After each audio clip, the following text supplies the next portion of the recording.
Hello, everybody. Thank you for joining us here today. My name is Fabiana Bacchini. I'm the Executive Director of the Canadian Premature Babies Foundation. And since the beginning of this pandemic, we've been doing Facebook Lives twice a week, 1:00 p.m. Eastern Time. And I'm bringing specialists, researchers, healthcare professionals, and parents to talk about the latest evidence on COVID-19, but also all things related to prematurity and parents' experience during this time. And today we are going to talk about science and social media. And I have the honor to be here with Dr. Michael Narvey, who is the Section Head of Neonatology, Medical Director of the Child Health Transport Team at the Health Science Center in Winnipeg, Manitoba. He's also the chair of the Canadian Pediatric Society's Fetus and Newborn Committee. He's very active on social media, and in 2015, he started the blog All Things Neonatal, a forum for discussion on topics related to neonatology, and he's also on Facebook, Twitter, and he has a YouTube channel. Dr. Narvey, thank you so much for joining us here one more time. It's such a pleasure to have you. Thank you for having me. As always, I really enjoy this forum, and anything that I can do to help parents going through the NICU, I am more than happy to do.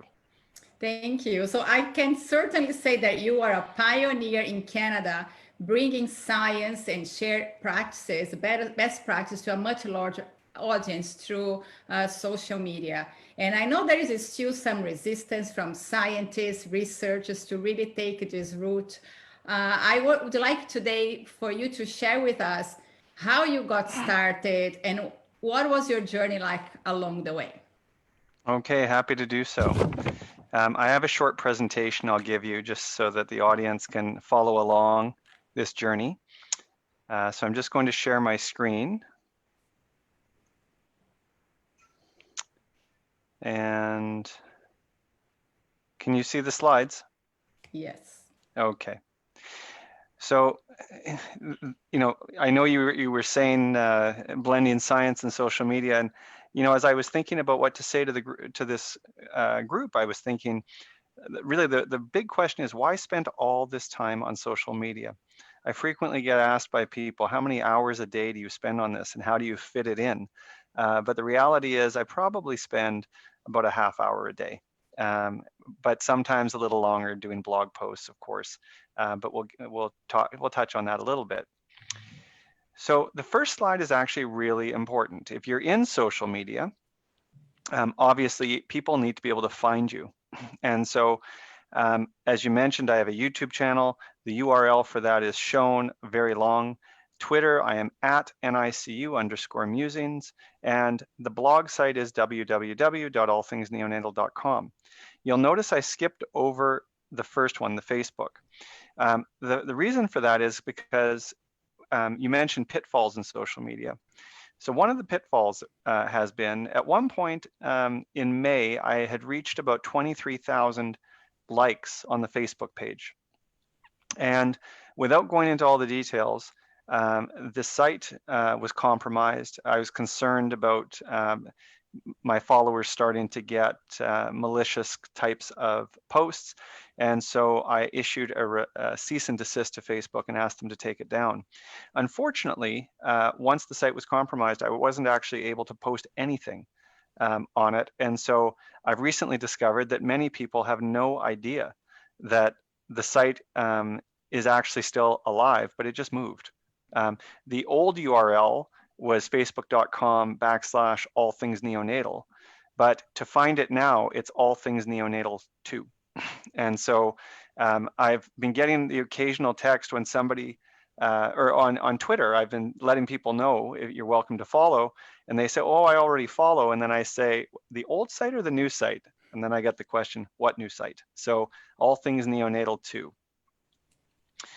So motivations for starting in social media. How did this all begin? That beautiful child there and that very adorable dog are the reasons that I am on social media. This was back in very early 2015. This was at around January of 2015. My then 5-year-old son was fascinated with the game Minecraft. And we had this new puppy who is now much older. He's 5 years older. So at the time though, Adam, who's my son, really wanted to create a blog. I had no idea what a blog was. That is how ignorant I was. I'd heard of blogs, but I didn't actually know what they were. So I thought, here's an interesting project. I will learn how to do a blog with my son. So we actually created a Minecraft blog, which had a sum total of 2 posts. And like any 5-year-old, he very quickly lost interest and moved on. But I became interested. How does the dog fit into it? The dog fits into it because this dog, for those of you who have dogs out there, you would know sleep training a dog and getting them to stay in their kennel is extraordinarily difficult for some. This dog woke me up every day between 4 and 4:30, and no matter how long I let him bark, he would continue barking until I let him out. So one day I decided to write a blog post on a paper from the Canadian Neonatal Network.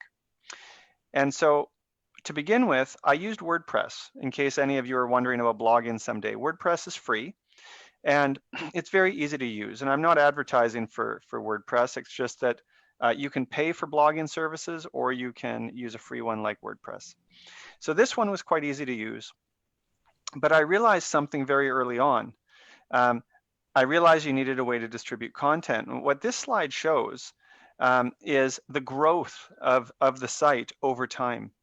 And so you can see that back in 2015, these are total views in the year that I had once I started blogging. It was around 50 or 60,000 in 2015. As of 2020 or 2019, I would start with, you can see that there were almost 200,000 people that viewed the Facebook page. We're not on track, or I'm not on track this year for surpassing that number, although you can see the growth has increased every year. There's no doubt I will be set back this year from going from 23,000 likes to currently about 2,500. Just one moment. One of the nice things when you're going to start blogging, it's important that you get feedback. And so this is a screenshot of something you get off WordPress. So I really appreciate all those that follow. I love the dialogue that this generates, and I love the education. One of the things, though, that I find very interesting is seeing sometimes where the views are coming from. So I can tell where my views are coming from for a given post on a given day. You can see United States and Canada, UK dominate. But then there's many other views from many other countries. And I can also see what sort of posts are popular. And then I can, interestingly, I can then base some of my decisions on what types of things I want to write about based on what I see as quite popular, because obviously people are wanting to learn more about it. So as far as figuring out why I would ever want to do this, for those of you who have seen this before, Insights Discovery is a program, again, not advertising for it, but Insights Discovery is a program that tells you a little bit about yourself. It tells you about your conscious and your unconscious, the type of person you are. And broadly speaking, people who are blue are very data-driven. People who are red tend to be directors and very controlled. People who are yellow tend to be very creative, and people who are green are very supportive and really always want to do what is makes the most people happy. That's the kind of person a green is. So where I fell was right in the yellow region. And the type of person I was described as, according to this psychological testing, was a motivating inspirer. And so when I think about social media, isn't that what it's really about? And so some of the quotes about my personality profile were, I'm investigative, interested, and inventive. I am friendly and sociable. I see innovation as a necessity. I'm creative and future-oriented visionary. And so I think that, as you can see there, I think that's what this is really about. I think I may have been born to get into this social media phenomenon. So another question is, why would I do this? So, I mean, one of my motivations was, as a neonatologist, it's important that I stay abreast of the literature. And what better way than trying to push content out every day and vetting content, making sure it's good for readers. I also am a big believer that if you give, you shall receive. And so I am so grateful, as I built the audience on Facebook and through All Things Neonatal, from all over the world, people send me studies, that they think I might want to write about, send me studies that maybe, would improve my practice. So love having the dialogue with others. There's also a sense of catharsis. I think that there are times where I feel very passionately that there's some information that is so important to get out there for people to appreciate and understand. And so it's, I really like getting that out there, and it makes me feel better. I love making connections. Fabiana, we've made a connection. I've made connections with many people through social media. And, when I have questions, I have lots of people I can rely on. And then, as the Dalai Lama said, the root of happiness is altruism, the wish to be of service to others. So not to put myself on a pedestal and suggest I'm anywhere near the caliber of a Dalai Lama, I do believe that that is a big motivation for me. I really derive pleasure out of knowing that other people are learning. The other thing that is important to recognize is sometimes this just leads to advancing care in your own unit. When we look at how we've traditionally done this, traditional models of reviewing medical research does have its barriers. So one is, and this just came up recently, you only know what you know. So if you have, let's say you're working a unit with 10 neonatologists, and those 10 neonatologists, they will have their own interests. They may or may not have read certain papers. They may or may not have seen certain talks. They may have been away on vacation. They also may have different abilities to assess literature and access to evidence-based medicine. So I really believe that a grassroots approach is much better. Throw out into the world an article that you think is worth discussing and see what comes back to you. See if other centers talk about how they've actually already been using this and what effect it's had. You might save yourself some heartache if somebody says, you know what, I tried this strategy and here were our results and we published it. Have a look.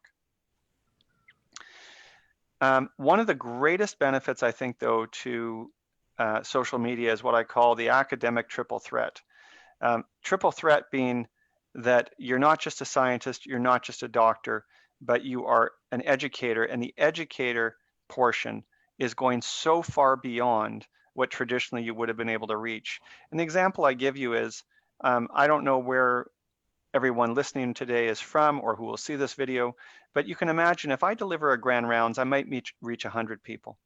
If I'm invited to a very large organization's talk, to give a talk at a conference, maybe 500. But if I share a slide set like this, or I give a talk on social media, I have seen reaches of 40,000, 50,000. One time I had a reach on a post of 100,000. So you're getting out to far, far more people. There's also been some research on social media, which might address why others are interested in social media. So this was an interesting study looking at social media use by physicians. And what they found was, and this shouldn't surprise very many people, back in 2005, only 8% of users used social media. By 2014, it was up to 74%. I would venture a guess it's probably in the range of about 80, 90% now. And the other thing is, what you have to understand is whether you as a healthcare professional want to be on social media or not, the people we care for, the parents, they are going onto social media. So you may as well see what's out there. Interestingly, when they broke down who's participating in social media, 76% of people, these were bloggers or people who had Facebook sites, 76% were pediatrics, which I thought was interesting. So I'm certainly in good company. And what platforms are people using? Now this study is getting a little old now, but you can see blogging was common, Twitter was common, Facebook was common. Some of the other ones not as common, but basically I am in the venues that most people are in. LinkedIn, I have to tell you, is interesting. I think LinkedIn has shown a lot of growth. I get a lot of interaction now on LinkedIn, so it's interesting that site has also been growing. What were the themes from the paper? So when they described people that were involved in social media, and when I say involved, I mean providing content. Some people were motivated at the idea of being the Lone Ranger, a pioneer, as you said. Uncertainty. how to use. People weren't sure how is it best viewed by others. I would say right now, you know, in 2020, that also is an issue, because I think algorithms on Facebook, for example, are changing, and I'm not always sure how much content I'm actually getting out there. Social media as media, the concept of amplifying messages. So you could amplify research. Some people found that they just didn't have enough time. Interestingly, 1/3 of the people that were on social media and contributing content were actually remunerated for the same. I am not. When we talk about amplification of research, if there's anyone listening today from Calgary, this was a paper by Abe Loda back in 2017, which I thought you know, was really interesting. The concept of having 24-hour in-house neonatologist coverage and looking at as an outcome of interest, how do the infants fare neurodevelopmentally in the long run? So what's interesting about this is back in May through October 2017.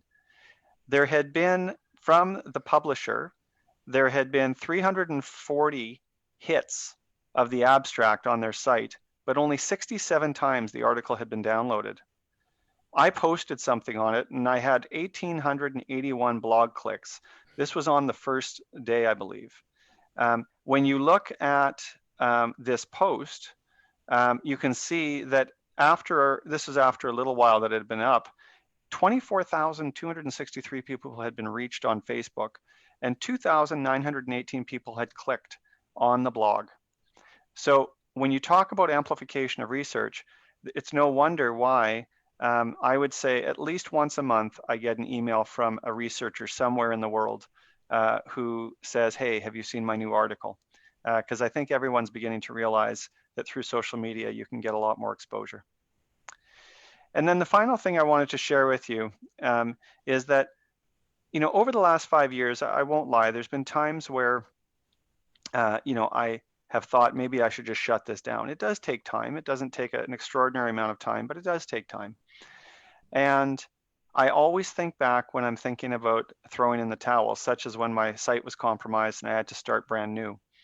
And I think about this letter I received, and what it says is, Dr. Narvey, I am a teacher in Little Rock, Arkansas. For the past 2 weeks, I've had my students study various careers, culminating in an email interview in which they ask a professional to describe their career in a more personal way. Here's the email of one student who studied your career. I hope you will be able to respond. And then, of course, from a safety standpoint, I couldn't contact directly, but the student says, I am a 7th grade student doing a research career project. I chose becoming a neonatologist. I've already done some research about this, but now I want a firsthand look at the job. I am so interested in this job for many reasons. I have always found the medical field extremely interesting. So when many of my cousins were born prematurely and I had to be taken to the NICU, I decided to learn more about becoming a neonatologist. I love caring for babies and I feel this job helps families across America. I want to have a rewarding job and this seems like the perfect one for me. Reading this to you touches my heart every time I read this. And so I don't know what's happened to this child. This was from a few years ago. I don't know if he's moved on to want to be a fireman, a scientist, a nurse. I have no idea. But just knowing that I inspired a 7th grade student who's 12 or 13 to at least consider neonatology as a career is all I need to continue going. So thank you. Wow, Dr. Narvey, that was amazing. I had tears in my eyes because I feel that, you know, yes, in the moments when you are struggling and being challenged, we have those messages that inspire to continue the work. And wow, I'm very grateful to, you know, for you not to giving up and to keep going with your work, because it is truly amazing and inspiring. And I had to tell you, it's inspiring for me too, because Thank you. Started reading your blog when I was not even at the foundation yet, but I was reading as a mom, as a volunteer at Mount Sinai Hospital, that I was so eager to learn more, to contribute more to this community. And I met you 2 years ago at a conference in Calgary when you actually talk about social media. And I was so inspired by your work. And, you know, one thing that keeps me going at the foundation is the gratitude that I have for healthcare professionals because I saw many times over and over again, you giving so much of you, so much of your time to our families. And many, many times I know how you leave your families aside to take care of our families. And I think that is, it is a gift, you know, and I Well, thank see you. your personality circle and where you fall there. Yes, you are an inspiration, and that is absolutely true. So thank you for doing what you're doing. No, I'm very touched. Thank you. Those are very kind words. Thank you. And so, but now I have, I mean, I also want to bring you here today because I'm also grateful for what you started in January.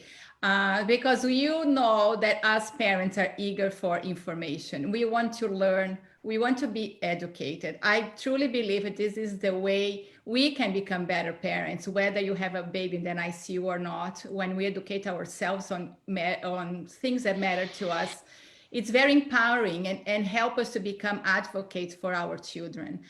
And of course, being in the NICU is a new word for all of us. I remember when I came into the NICU, I thought, oh my God, on top of everything, I forgot my English Yeah. because I did not understand what anybody was saying. I didn't understand TPN and CBC and all that language. And of course, parents go for information. And a lot of us, we Google it. There is Yeah. no other way we do it. And I think it's very important for parents to know which source of information is reliable. And I'm very happy that this year you will start catering part of your blog for parents, and you launched Parents Corner, which we're very excited to be sharing on our website. Every blog post that you have. I want you to talk to us about why did you start the Parents Corner and what it means to you and how you see this moving forward. Yeah, I think that this came just out of a natural evolution of the blog. You know, I'm always looking for content. I'm always looking for how I can help. And I think the way it came along, like many things on this blog and the social media journey, it's not exactly telegraphed. It's something that, you know, you sort of stumble upon. And I would say it began with probably in the late fall. Late fall, I was speaking to some of our fellows, or maybe it was some residents, and there was a mother, I think, that had a very tearful reaction to having transient tachypnea of the newborn in her baby. Terrified. And what happened was she was very concerned that this was asthma, and that her child was going to have long-term asthma from transient tachypnea, just some fluid in the lungs that takes a little while to go away. And I remember the takeaway from the discussion with the mother when I took the students for coffee and we were talking and teaching about TTN and so forth. I said, you know, never lose sight of the fact that you're a doctor. You know the physiology, you know the outcomes, but I said the parents, they have no idea. They think the worst. They're in an emotional state, you know, and I said part of our job is to explain things to people in lay terms, you know, and not medicalize everything. And so one day I just thought, you know what, this is something I'm not really doing. You know, I knew that I had some parents that followed, because every now and then a family would come up to me and say, you know, in the unit, oh, I follow you. Are you Dr. Narvey? I follow you. And I'd say, yes, I am Dr. Narvey. And then, but I realized that the stuff that I write, although I do try to put it into terms that I think most people can understand, some of it does get a little advanced. And so I thought, how can I help families? And I thought, I'm just going to look at the different things I do, look at the different conditions, and try to basically create some primers for families to explain what we do, you know. And so one of the things that I thought of was, in the NICU, we sure do use a lot of plastic, you know. So as you know, today I released a new blog post, I believe, called "What Are All These Plastic Tubes For?" And I realized, you know, parents need to know, what is an endotracheal tube? What is a chest tube? You know, what is an IV for? What is a, you know, a UVC, a UAC for? Because we use all these things. And I think that, you know, having whether it's your site or my blog, having a place where families can go to and just get a quick synopsis to answer a question without having to go to Google, to be able to go to a site that is written by a neonatologist, clearly not peer reviewed, but still written from someone who cares and is not trying to sensationalize anything, I think is helpful. And so that was the motivation. I want to help parents through the journey and to take away some of the fear. Absolutely, because I think you touched the key point, the fear, because sometimes you're so afraid of receiving information because everything sounds so bad, because we don't know anything, right?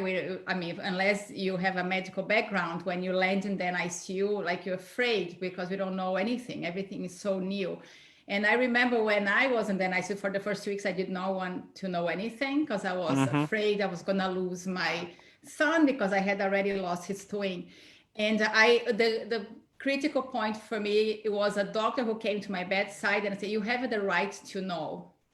And he explained to me what PDA was in very lay language that I could understand in that emotional state that I was. And he showed me a draw, like a kindergarten draw, which I've seen your blogs, and you have those images that it makes so real and understandable. And for me, that was the turning point of my journey in the NICU, because from that day on, I never missed one education session in Mount Sinai Hospital because I wanted to learn. And I think what you're doing now is so more important at this time, because all those education sessions in hospitals are not happening because of the pandemic. That's right. That's right. Right. So I think you came out of the best possible time this year to start this, to educating the families. And it is a reliable source of information where families can go to and trust that this is the proper information, because you get very overwhelming on Google because it's so much that you don't know where to go. Well, and what I really like about it, and I realize this is sort of tooting my own horn, but from the family's perspective, you don't know how many times as a physician, I go and speak to a family, provide them with information, and I come back the next day and I hear from a charge nurse, "Mrs. So-and-so needs you to come and talk to her. Nobody's told her anything about her baby." And I don't judge them. I understand they're either tired, they're stressed, it went in one ear and out the other. By having something that is printed, to use the PDA example, because I know there's a PDA document I put on your site, it's one thing to talk about PDAs and say, "We're worried about it, here's a picture." But what happens when it's a week later? It's a week later, and now your baby has a problem with their PDA. And you're trying to remember something that you talked about for 10 minutes or 20 minutes a week ago. Having something in writing, I hope is good for families, so that, sure, it doesn't take away from the discussion with your physician or your nurse, but I think it adds to it. It gives you something to go back to confirm what it is you heard. Absolutely. And how do you see this blog growing, this Parents Corner? Because we're certainly going to keep sharing it, with your permission, on our website, because I think this is so important. But which other ways do you feel that families can know about this? Because it's a Canadian content from... Yeah. Do you know what I think would be very helpful? And this isn't it's not a call necessarily for more viewers, although I can't stress enough, on the Facebook page, I very much miss having 23,000 people, only because the feedback I would get was wonderful and the conversations were wonderful. At 2,500, it's still wonderful conversation, just smaller. But I would encourage families, if they're listening to this, if they find their way to All Things Neonatal, the Facebook page, leave me a comment. When I post a Parents Corner post, leave me a comment and say, "I'm really struggling with this. I don't understand this or that." And if I have something already written, I will direct them to it. But if I haven't yet covered that, please, let me know what it is you want to hear about, because I will admit, it's, as time goes on, I can't remember, are there 12 posts now? I can't remember how many posts, or 10 posts. You don't want to write about things that are extremely esoteric. You want to find stuff that is the common stuff that people will encounter. So if there's common things that people are going through and they'd love to hear about, just leave a comment on one of the parents' posts, either on the blog or on the Facebook page. You can make a comment and say, would you mind writing something about this? And you know what, so I'll tell you this, if I actually feel I'm capable of writing something about that question that's intelligent, I will. But if there's something that I just am not that clear on, or just am not an authority on, I certainly have lots of people I can ask for some help to help co-write something. Absolutely. And there is a suggestion here for you. What about invite parents to write in your blog? I would be very open to that, to be honest with you. And we've done that before, to be honest. I've had, not frequently, but I've had 2 or 3 blog posts that were written by other people that I posted on their behalf on my blog. And I would say, if people wanted to write, that's a very creative idea. I would be very open to having blog posts written by parents about their experiences and posting it on Parents Corner. For other parents to live, to see what other parents are going through. So I would welcome that. Absolutely. So that is an invitation to everyone watching us here today. Connect with Dr. Narvey and follow him on all his social media channels. Dr. Narvey, thank you so much for joining us here today. I really appreciate your time and all the work that you do. Thank you. Okay, take care. Thank you. And everyone at home, thank you so much for watching us here today. Dr. Narvey will be back with us on July 31st, talk about exclusive breast milk diet.